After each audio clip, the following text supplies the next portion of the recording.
Welcome friends. तो अब हम स्टार्ट कर रहे हैं एक नई वीडियो सीरीज सी लैंग्वेज प्रोग्रामिंग के ऊपर।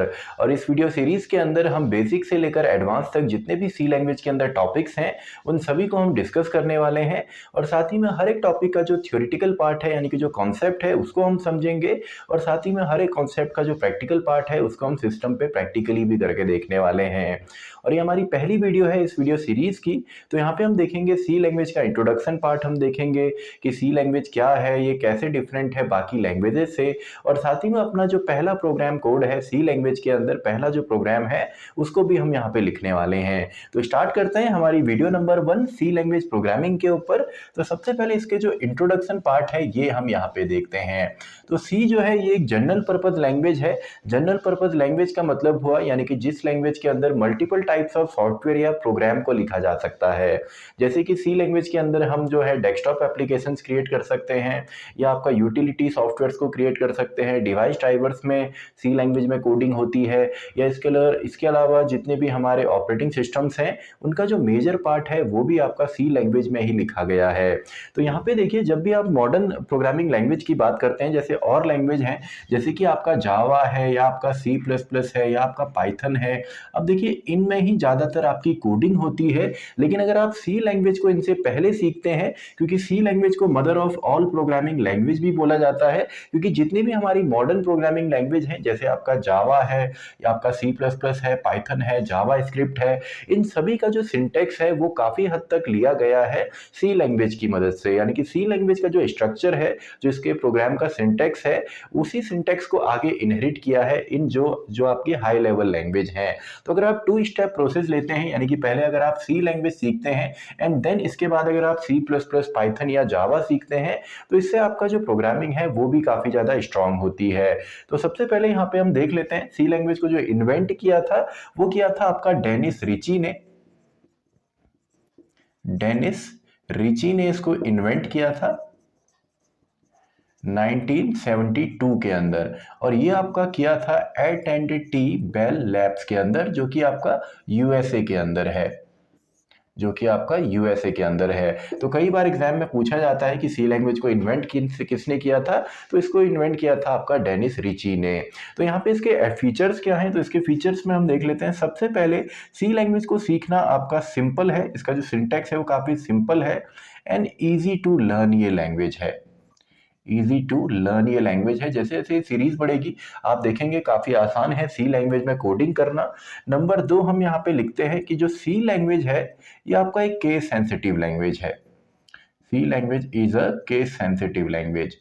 अब केस सेंसिटिव मतलब क्या होता है, यानी कि यहाँ पे अगर आप अपर केस में लिखें या लोअर केस में लिखें, दोनों ही यहाँ पे अलग अलग होते हैं। इसके अलावा सी लैंग्वेज जो है ये आपका एक प्रोसीजरल लैंग्वेज है। प्रोसीजरल लैंग्वेज है। देखिए जितनी भी मॉडर्न लैंग्वेज हैं या तो वो आपका ऑब्जेक्ट ओरिएंटेड फीचर्स को सपोर्ट करते हैं, जैसे आपका क्लासेस हो गया, ऑब्जेक्ट है, इनहेरिटेंस है, भले वो आपका जावा हो, पाइथन हो, सी प्लस प्लस हो। और सी प्लस प्लस को सुपर सेट ऑफ सी भी कहा जाता है, यानी कि सी का ही एडवांस जो वर्जन है वो आपका सिंपली सी प्लस प्लस है, या सिंपली सी प्लस प्लस को हम सी विथ क्लासेस भी बोलते हैं। तो जो सी लैंग्वेज है ये एक प्रोसीजरल लैंग्वेज है, या इसको हम सिंपली फंक्शनल लैंग्वेज भी बोलते हैं, क्योंकि यहाँ पे हर काम के लिए आपके पास फंक्शन होता है। और यहाँ पे आप जितनी भी कोडिंग करेंगे, अगर आपको एक बड़े से कोड को या बड़ी सी प्रॉब्लम को ब्रेक डाउन करना है तो इसके लिए हम छोटे छोटे सब फंक्शंस को क्रिएट करते हैं। तो एक आपका जो है प्रोसीजरल लैंग्वेज है। अब अगर हम यहाँ पे बात करें कि सी लैंग्वेज में अभी तक आपका कौन कौन सी चीज़ों या कौन कौन से कोड लिखे गए हैं, तो सी लैंग्वेज का जो इन्वेंशन हुआ था ये हुआ था मेजरली एक ऑपरेटिंग सिस्टम को लिखने के लिए, एक ऑपरेटिंग सिस्टम को कोड करने के लिए, जिसका नाम है यूनिक्स। तो अगर आप देखेंगे यूनिक्स जो ऑपरेटिंग सिस्टम है, या इसके अलावा लाइनेक्स जो ऑपरेटिंग सिस्टम है, इसके अलावा विंडोज़ जो आपका ऑपरेटिंग सिस्टम है, या मोबाइल फ़ोन में आप एंड्रॉयड को यूज़ करते होंगे, तो इनका जो मेजर पार्ट है वो आपका सी लैंग्वेज में इसकी कोडिंग की गई है। या इसके अलावा आपने देखा होगा जितने भी हमारे डिवाइस ड्राइवर्स होते हैं, डिवाइस ड्राइवर्स होते हैं, क्योंकि सी एक जो है इसको लोअर लेवल लैंग्वेज भी कहा जाता है या इसको मीडियम लेवल लैंग्वेज भी कहा जाता है, और ये आपके हार्डवेयर के यानी कि मशीन के काफ़ी करीब है। तो इस वजह से जैसे आपका सी प्लस प्लस है या आपका पाइथन है या जावा है, इसके इनके मुकाबले सी लैंग्वेज का जो एग्जीक्यूशन टाइम होता है वो काफ़ी कम भी होता है। तो अगर आपको एग्जीक्यूशन है, जैसे आपका रोबोटिक्स के अंदर इसका यूज़ होता है, या आपके गेम डेवलपमेंट के जो फ्रेमवर्क है जैसे कि डायरेक्ट एक्स है, उसका काफ़ी हिस्सा जो है वो आपका सी लैंग्वेज में लिखा गया है। तो यहाँ पे डिवाइस ड्राइवर्स हो गए या डायरेक्ट एक्स जैसा आपका फ्रेमवर्क हो गया, इन सभी की जो कोडिंग है वो सी लैंग्वेज में लिखी गई है। या इसके अलावा आपने देखा होगा डेली हाउस होल्ड के अंदर जैसे आपका डेली अप्लायंसेज होते हैं, फॉर एग्जांपल माइक्रोवेव ओवन है, एसी है, या जो आपके और भी जितने भी आपके डिजिटल डिवाइसेस हैं, तो उनके अंदर आपके माइक्रो प्रोसेसर्स लिखे होते हैं, तभी जाके आपकी जो डिवाइस है वो इतनी स्मार्ट होती हैं। तो उन माइक्रो प्रोसेसर्स में जो आपकी कोडिंग होती है वो भी आपका सिंपली होती है सी लैंग्वेज के ऊपर। तो यहाँ पे मैं लिख देता हूँ, it is used to code in microprocessors. तो ये तो इसका बेसिक पार्ट यहाँ पे हो गया। तो अब हम यहाँ पे अगर लैंग्वेज को कंपेयर करें, जैसे आपने अभी तक इंग्लिश लैंग्वेज सीखी होगी, तो इंग्लिश लैंग्वेज सीखने का तरीका काफ़ी सिंपल रहा होगा। उसमें सबसे पहले आपने कैरेक्टर्स को सीखा होगा या अल्फ़ाबेट्स को सीखा होगा A to Z। देन आपने उन अल्फ़ाबेट्स को अलग अलग ऑर्डर में अरेंज किया होगा एंड वहाँ से आपके वर्ड्स निकल करके आए होंगे, और साथ ही में आपने उसके बाद उनकी मीनिंग भी समझी होगी। यानी कि अल्फ़ाबेट्स को अगर आप एक साथ ले करके आते हैं तो उनसे हमारे वर्ड्स बनते हैं, और बहुत सारे वर्ड्स को अगर हम कलेक्ट करते हैं और उस पर एक प्रॉपर फॉर्म में अगर हम ग्रामर को यूज करते हैं, यानी कि अगर हम देखें वहां पे हमारा नाउन क्या है, प्रोनाउन क्या है, जो कि एक स्ट्रक्चर को तैयार करता है आपका इंग्लिश के सेंटेंसेस का। और हर एक सेंटेंस की पहचान होती है इंग्लिश लैंग्वेज के अंदर कि वो आपका फुल स्टॉप पे खत्म होता है। अगर आपने क्वेश्चन पूछना है तो क्वेश्चन मार्क वहां पे लगता है। तो सेम इसी तरीके से हम यहाँ पे आपकी जो पाइथन है इसको भी हम सीखेंगे। तो सबसे पहले अगर हम अब नेक्स्ट टॉपिक पे जाएं तो आपका टॉपिक आता है सी लैंग्वेज का जो कैरेक्टर सेट है, सी लैंग्वेज कैरेक्टर सेट। अब देखिए, कैरेक्टर सेट होता है वैलिड कैरेक्टर का वो सेट, यानी कि वो ग्रुप जिसके अंदर वो सभी सिंबल्स आते हैं या कैरेक्टर्स आते हैं जो कि एक लैंग्वेज जो है ये रिकॉग्नाइज करता है।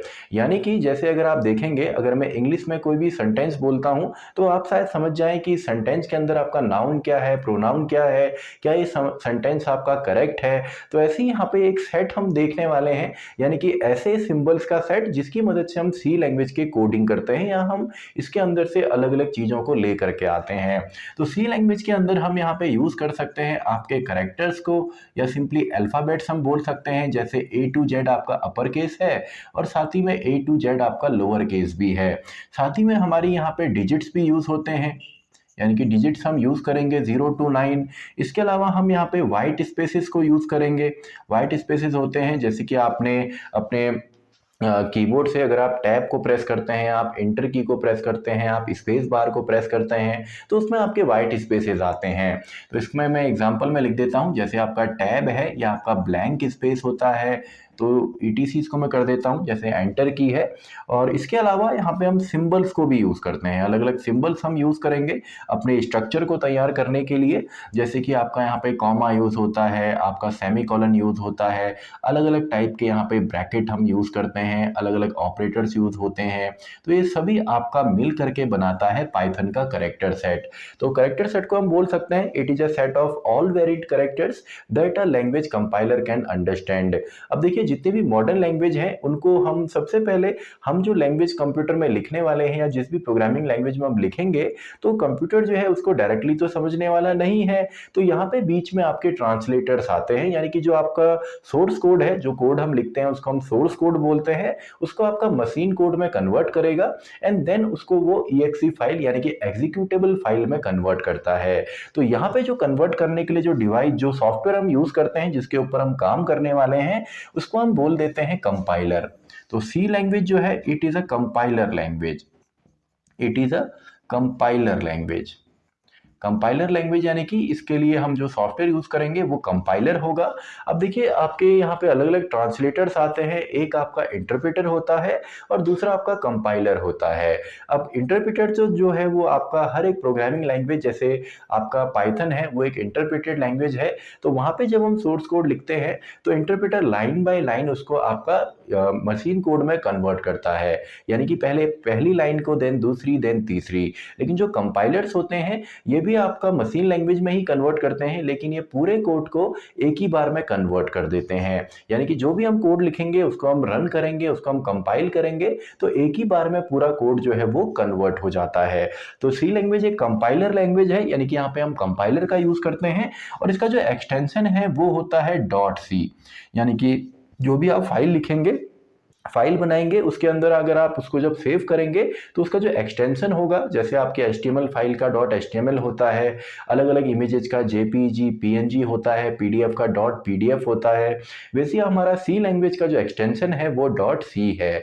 लेकिन अगर आप .cpp भी लिखते हैं जो कि C++ का आपका एक्सटेंशन है तो भी चलेगा, क्योंकि हर एक प्रोग्राम जो सी लैंग्वेज का होता है वो ऑटोमेटिकली C++ का भी होता है, क्योंकि C++ आपकी एक सुपर सेट है, यानी कि सी लैंग्वेज से डिराइव होके आई है, बस उसमें आपके ऑब्जेक्ट ओरिएंटेड फीचर्स हैं, यानी कि ऑब्जेक्ट ओरिएंटेड प्रोग्रामिंग को सपोर्ट करता है।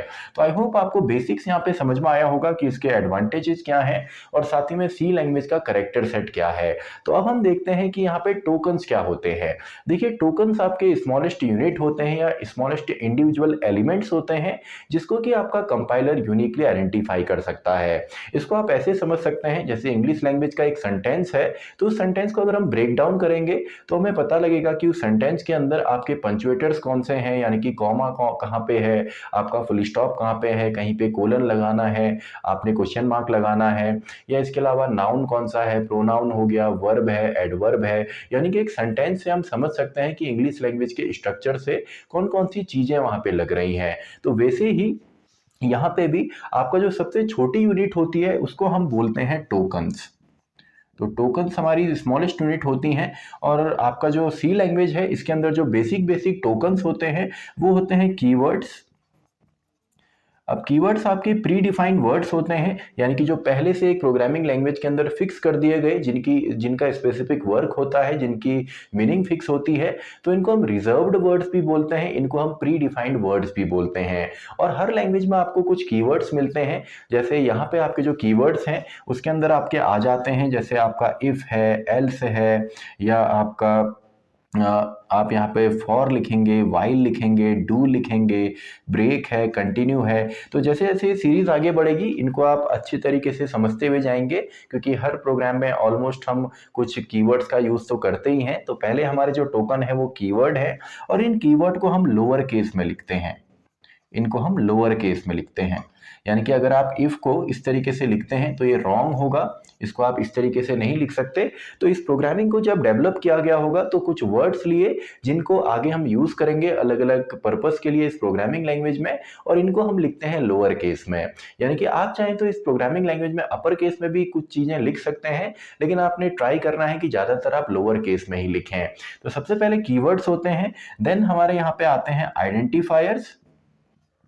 तो आइडेंटिफायर्स हमारे होते हैं सिंपली जो कि नेम्स होते हैं, जो कि यूजर आपका नेम्स देगा। तो ये नेम्स होते हैं, जैसे आप वेरिएबल का नेम देंगे तो वेरिएबल को हम नेक्स्ट वीडियो में डिस्कस करेंगे कि उसके रूल्स क्या हैं। वेरिएबल अलग अलग टाइप के भी हो सकते हैं, और डेटा टाइप को भी हम डिटेल में नेक्स्ट वीडियो में डिस्कस करने वाले हैं। तो पहला हमारा टोकन है, देन हमारा आइडेंटिफायर, यानी कि names given by the programmer या सिंपली यूजर। इसके अलावा आपके यहाँ पे लिटरल्स भी आते हैं। तो अभी तो हमारी इंट्रोडक्शन वीडियो है, इन सभी टॉपिक्स को आगे हम डिटेल में समझने वाले हैं। तो हमारा लिटरल्स है, लिटरल्स हमारे कांस्टेंट वैल्यूज होते हैं, कांस्टेंट वैल्यू होते हैं। और यहाँ पे हमारे न्यूमेरिक लिटरल भी होंगे, यानी कि नंबर्स वाले भी होंगे, और साथ ही में हमारे जो स्ट्रिंग है या अदर जो हमारे यहाँ पे लिटरल या कांस्टेंट वैल्यू है वो भी होती हैं। इसके अलावा यहाँ पे टोकन्स के अंदर हमारे ऑपरेटर्स आ जाते हैं, जैसे आपका प्लस माइनस डिवाइड मल्टीप्लाई ये ऑपरेटर है। तो ऐसे ही यहाँ पे असाइनमेंट हो गए, रिलेशनल हो गए, कंपैरिजन ऑपरेटर है, ऐसे बहुत सारे ऑपरेटर आपको मिलेंगे। तो अभी तो हम इनको बेसिक समझ रहे हैं, इसके आने वाले वीडियोस में हम डिटेल में हर एक टॉपिक को यहाँ पे समझेंगे। और इसके अलावा फाइनली यहाँ पे पंचुएटर्स होते हैं। पंचुएटर्स को सिंपली हम सेपरेटर्स भी कहते हैं, जो कि स्ट्रक्चर को तैयार करेंगे। जैसे कि आपका कॉमा है, कोई ब्रैकेट है, स्मॉल ब्रैकेट है, बिग ब्रैकेट है, आपका सेमीकोलन है, क्योंकि यहाँ पे हर एक जो आपका सेंटेंस या इंस्ट्रक्शन होगा उसको हम एंड करते हैं सेमीकोलन पे। तो आई होप बेसिक आपको समझ में आया होगा। तो चलिए इसी के साथ हमारा जो पहला सोर्स कोड है उसको हम यहाँ पे समझते हैं एंड देन उसको हम अपने सिस्टम पे प्रैक्टिकली भी करके देखेंगे। तो अब देखिए हमारा जो पहला यहाँ पे कोड होने वाला है, पहला जो प्रोग्राम होगा उसको हम यहाँ पे समझते हैं कि उसका स्ट्रक्चर क्या है। तो सबसे पहले मैं यहाँ पे कोड लिखने वाला हूँ। अगर आपको स्टार्टिंग में, अगर आप पहले से फेमिलियर हैं इस लैंग्वेज से, तब तो आपको ये समझ में आएगा, लेकिन अगर आपको ये पूरी तरीके से समझ में ना भी आए तब भी कोई प्रॉब्लम नहीं है। केवल हमने इसका सिंटैक्स या बेसिक अभी समझना है ताकि हम अपना पहला जो कोड है वो यहाँ पे लिखें। तो यहाँ पे सबसे पहले अपने प्रोग्राम के अंदर हम यहाँ पे इंक्लूड करते हैं अपनी हेडर फाइल्स को। हमने इंक्लूड किया फॉर एग्जांपल stdio.h को, एंड देन हम यहाँ पे लिखते हैं simply int main, and then मैं यहाँ पे लिखता हूँ सिंपली एक printf। हम यहाँ पे एक फंक्शन यूज करते हैं और इस फंक्शन के अंदर मैं यहाँ पे लिख देता हूँ हेलो वर्ल्ड। हेलो वर्ल्ड यानी कि मैं बेयर मिनिमम यहाँ पे लिखने की कोशिश कर रहा हूँ फिलहाल, यानी कि हमारा जो पहला यहाँ पे प्रोग्राम होगा इसमें मिनिमम मैं यहाँ पे लिखने की कोशिश कर रहा हूँ। एंड टुडे इज ग्रेट भी चलिए मैं यहाँ पे लिख देता हूँ टुडे इज ग्रेट। तो इस कोड को पहले हम समझेंगे एंड देन इस कोड को हम रन करेंगे। तो चलिए कमेंट भी मैं यहाँ पे डाल देता हूँ, एक कमेंट भी मैं यहाँ पे डाल देता हूँ। दिस इज कमेंट मैं यहाँ पे लिखता हूँ, this is comment. And finally इसके बाद मैं लिखने वाला हूँ रिटर्न 0 एंड देन हम यहाँ पे इसको बंद कर देंगे। तो देखिए स्टार्टिंग से इसको हम यहाँ पे समझते हैं। तो सबसे पहले मैंने यहाँ पे लिखा है हैज इंक्लूड। तो जो हैज इंक्लूड हमारा है इसको हम बोलते हैं प्री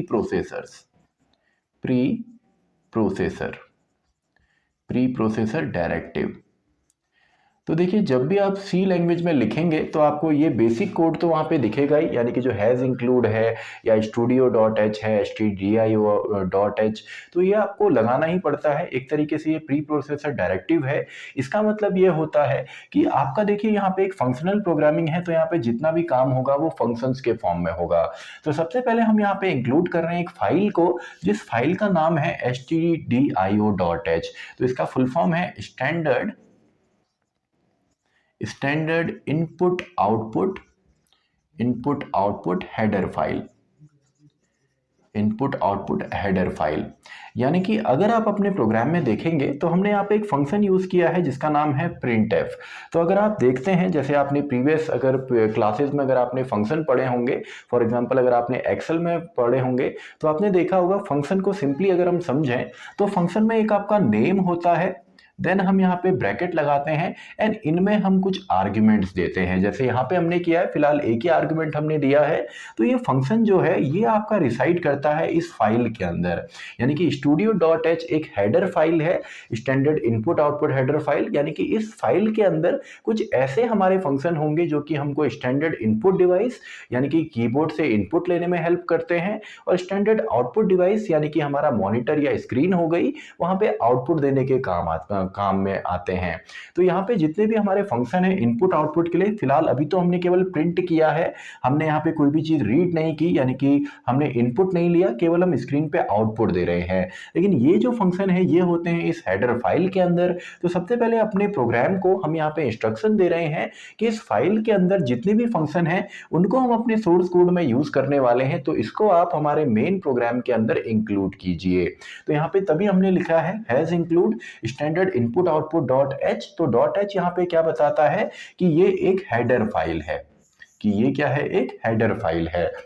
देन अगला जो है वो है इंट, जो कि एक टाइप है। अब यहाँ पे इंट मेन क्यों लिखा है, अगर आप इससे फेमिलियर हैं तो कैर मेन क्यों नहीं लिखा, फ्लोट मेन क्यों नहीं लिखा, क्योंकि आपका जो सी लैंग्वेज है, सी लैंग्वेज को आप ऐसे समझिए कि एक ट्रेन की तरह है, एक बस की तरह है, और यहाँ पे जो मेन इंजन होता है यानी कि जो आपका ऑपरेटिंग सिस्टम है या कंपाइलर है, वो सबसे पहले जिस फंक्शन को कॉल करता है वो आपका मेन फंक्शन होता है। कई बार एग्जाम में क्वेश्चन भी पूछा जाता है कि अगर आपके प्रोग्राम के अंदर केवल एक ही फंक्शन है तो वो कौन सा फंक्शन होगा, वो होगा आपका मेन फंक्शन। और आपका जो प्रोग्राम कोड स्टार्ट होना, एग्जीक्यूट होता है, वो भी आपका होता है मेन फंक्शन से। यानी कि सबसे पहले मेन फंक्शन से आपका स्टार्ट होगा, तो यहां से मेन फंक्शन आपका स्टार्ट हो रहा है और यहां पे खत्म हो रहा है। एंड इसके बाद देखिए, जैसे इंग्लिश लैंग्वेज में हर एक इंस्ट्रक्शन या हर एक स्टेटमेंट को हम खत्म करते हैं फुल स्टॉप पे, वैसे ही यहाँ पे हर एक स्टेटमेंट के बाद हम लिखते हैं आपका सेमीकोलन। तो हमने यहाँ पे सेमीकोलन लिखा, पहले हमने प्रिंटफ को एक लिखा था। तो प्रिंटफ का अगर आप बेसिक सिंटैक्स देखेंगे तो प्रिंटफ एक इनबिल्ट फंक्शन है और इसके अंदर पहले हम यहाँ पे स्ट्रिंग लिखते हैं। यहाँ पे आपका स्ट्रिंग्स आती हैं जो कांस्टेंट स्ट्रिंग्स होती हैं, साथ में फॉर्मेट स्पेसिफायर्स भी यहाँ पे आते हैं और यहाँ पे आपके वेरिएबल की लिस्ट आती है। तो प्रिंटफ को आगे हम डिटेल में समझेंगे, अभी हम बेसिक सीख रहे हैं। तो हमने प्रिंटफ लिखा और हमने डबल कोट्स में यहाँ पे लिख दिया हेलो वर्ल्ड। तो ये hello world as it is आपकी स्क्रीन पे आएगा, यानी कि आप कुछ भी लिख सकते हैं, जो भी चीज आप डबल कोट्स के अंदर लिखेंगे वो डायरेक्टली आपको आउटपुट डिवाइस यानी कि अपनी स्क्रीन पे देखने को मिलता है। ऐसे ही हमने दोबारा प्रिंटफ का यूज किया और यहाँ पे हमने लिखा टुडे इज ग्रेट, यानी कि आज का दिन काफी अच्छा है। तो सिंपल सा है, इसको भी हमने डबल कोट्स में लिखा और सेमीकोलन लगाना आपने नहीं भूलना है। तो ये भी आपको स्क्रीन पे डायरेक्टली दिखने वाला है। ऐसे ही उसके बाद मैंने यहाँ पे देखिए डबल स्लैश के साथ दिस इज कमेंट लिखा है। अब बेसिकली कमेंट आपका हर प्रोग्रामिंग लैंग्वेज में होता है, हर जगह आप अलग अलग तरीके से कमेंट को देते हैं और कमेंट का मेन यूज होता है डॉक्यूमेंटेशन के लिए, यानी कि कहीं पे आपने अगर अपने कोड को एक्सप्लेन करना है, ताकि अगर आप एक टीम में काम कर रहे हैं तो वहां पे आपको जरूरत पड़ती है अपने कोड को एक्सप्लेन करने के लिए, या अगर आप एक नॉर्मली एक अच्छा कोड लिखना चाहते हैं तो वहां पे भी आपको कमेंट लिखना चाहिए। तो कमेंट को हम लिखते हैं हैश के साथ और ये जो कमेंट है इसको इग्नोर किया जाता है कंपाइलर के द्वारा, इग्नोर इसको किया जाएगा, यानी कि ये एग्जीक्यूट नहीं होगा, ये केवल डॉक्यूमेंटेशन पर्पस के लिए होता है। और फाइनली हमने यहाँ पे लिखा है रिटर्न जीरो, यानी कि ये पूरा काम करने के बाद अगर हम रिटर्न जीरो करते हैं तो इसका मतलब होता है कि हमारा प्रोग्राम जो है वो सक्सेसफुली रन होता है। अब हम यहाँ पे हमने इंट क्यों लिखा, यहाँ पे हमने रिटर्न जीरो क्यों लिखा है, तो ये हम डिटेल में आगे समझेंगे जैसे जैसे सीरीज आगे बढ़ेगी। तो वहाँ पे हम फंक्शन देखेंगे, क्योंकि ये फंक्शन है जो हमारा पहला फंक्शन होता है। ऐसे हम यूजर डिफाइंड फंक्शन भी बनाएंगे, तो वहां पे हम समझेंगे फंक्शंस को डिटेल में। तो आई होप आपको बेसिक समझ में आया होगा, केवल किस कोड को अभी आपने समझना है और जो बेसिक सी चीजें हैं जैसे हैज इंक्लूड है, मेन फंक्शन है, रिटर्न जीरो है और ये ब्रैकेट्स हैं, इनको आपने अपने हर एक प्रोग्राम के अंदर इंक्लूड करना है। तो इसी के साथ हम हमारी थ्योरेटिकल कॉन्सेप्ट जो है ये भी खत्म होते हैं। तो इस प्रोग्राम को हम रन करके देखते हैं अपने सिस्टम के अंदर और मैं मिलता हूं आपसे नेक्स्ट वीडियो में, वीडियो नंबर 2 पे, जहां पे हम समझने वाले हैं आपका वेरिएबल्स एंड डेटा टाइप्स को, यानी कि सी लैंग्वेज कौन कौन से डेटा टाइप्स को सपोर्ट करती है और साथ ही में वेरिएबल को कैसे डिक्लेयर किया जाता है सी लैंग्वेज प्रोग्रामिंग के अंदर। तो इस कोड को पहले हम प्रोग्राम यहाँ पे प्रैक्टिकली भी करके देख लेते हैं। तो अब देखिए प्रैक्टिकली भी अपने पहले प्रोग्राम को हम यहाँ पे रन करके देखते हैं। तो सबसे पहले सी लैंग्वेज के कोड को लिखने के लिए आपको एक एडिटर की ज़रूरत पड़ती है या सिंपली कंपाइलर की ज़रूरत पड़ती है। तो आप चाहें तो यहाँ पे किसी भी आईडीएलई को यहाँ पे यूज़ कर सकते हैं, जैसे आपका कोड ब्लॉक है या आपका टर्बो C++ है। और मैं यहाँ पे जो यूज़ करने वाला हूँ उस एडिटर या आपका नाम है देव C++। तो यहाँ पे मैं देव C++ को यूज़ करूँगा क्योंकि ये काफ़ी सिंपल है, इजी टू यूज़ है। तो देखिए आपका किसी भी एडिटर का आप यहाँ पे यूज़ कर सकते हैं। तो सबसे पहले मैं जाता हूँ फाइल पे, देन मैं जाता हूँ न्यू पे और मैं यहाँ पे ओपन करूँगा आपका सोर्स फाइल को। तो इस सोर्स फाइल को जब हम रन करेंगे, सबसे पहले अपना कोड मैं यहाँ पे लिख देता हूँ।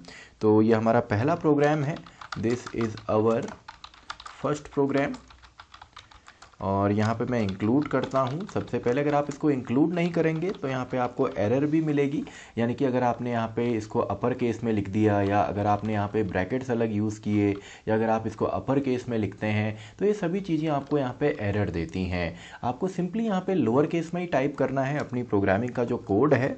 एंड देन मैं यहाँ पे लिखता हूँ इंट मेन, यानी कि मेन फंक्शन, जहाँ से आपका जो प्रोग्राम है वो स्टार्ट होगा। एंड देन मैं यहाँ पे लिख देता हूँ printf and then hello world, and hello world के बाद मैं यहाँ पे इसको एंड करूँगा सेमीकोलन से। आप चाहें तो कितने भी स्टेटमेंट यहाँ पे लिख सकते हैं, today is great and again semicolon. And finally हम यहाँ से करेंगे रिटर्न ज़ीरो, यानी कि सब चीज़ हमारा ओके है। एंड देन यहाँ पे वैसे तो इसके शॉर्टकट की है, नहीं तो आप एग्जीक्यूट में जाएंगे एंड यहाँ पे देखिए कंपाइल आप करना चाहें, रन आपने करना है, हम कंपाइल करेंगे, यानी कि सबसे पहले इस कोड को हम कन्वर्ट करेंगे एंड देन हम इसको रन करेंगे। तो उससे पहले इसको हमने सेव करना है। तो देखिए सेव करने के लिए हम इसको डेस्कटॉप पे मैं इसको सेव करने वाला हूँ। फॉर एग्जांपल इसको मैं लिख देता हूँ हेलो वर्ल्ड। आप कोई भी फाइल नेम यहाँ पे लिख सकते हैं। तो यहाँ पे देखिए जो इसका एक्सटेंशन है बाय डिफ़ॉल्ट जो डेव C++ में होता है वो आपका .cpp होता है, लेकिन अगर आप देखेंगे सी लैंग्वेज का जो बेसिक यहाँ पे है वो आपका .c होता है। तो .c भी आपका चलेगा, लेकिन C++ आप इसके बाद हम C++ भी पढ़ेंगे, तो इसको फिलहाल हम CPP रहने देते हैं और इसको मैं सेव कर लेता हूँ। तो देखिए एरर यहाँ पे 0 है, वार्निंग भी 0 है और ये 0.08 सेकंड में हमारा कोड जो है वो रन होता है।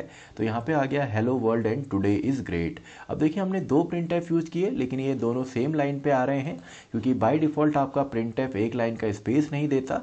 इसके लिए हमको /n जो कि स्केप सीक्वेंस है ये हमने लिखना होता है। तो जैसे जैसे सीरीज़ आगे पड़ेगी अलग अलग जो इसके कॉन्सेप्ट हैं वो हम यहाँ पे सीखेंगे। तो अब इसको अगर मैं रीरन यहाँ पे करता हूँ तो देखिए hello world and today is great.